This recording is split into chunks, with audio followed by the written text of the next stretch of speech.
बेकारी मानू बेकारी भत्ता दबा आमर दाबी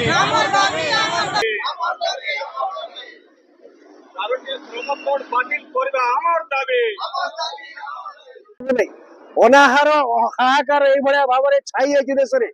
जो 80 कोटी लोक ए देश में भिक देकर सरकार बचेगी रखिंट केवल चाउल देकर 80 कोटी लोक भिक देकर सरकार बचेगी रखिंट मरजे ना अल्प शिक्षित लोक मैंने जो निजक परिवार को सपोर्ट करेंगे से बजार को गले बजार निआ जलुची 80 टंका 100 टंका 120 टंका प्रत्येक गोटे परिवार छुईले तार छुई पार बजार को गले गोटे मिडिल क्लास लोक प्रथम तो तार पाखे चाकरी नहीं आगु रेगुलर चाकरी थिला से जिनिस किणुला खाली धुआं बाण देखिए आपन जदि कोरापुट जिला कथा कहबी अपन यूनिवर्सिटी देखिए 50% विक्रमदेव यूनिवर्सिटी आरंभ करी विक्रमदेव यूनिवर्सिटी आरंभ करी ब्रह्मपुर यूनिवर्सिटी हो संबलपुर यूनिवर्सिटी हो अपन उत्कल यूनिवर्सिटी देखिए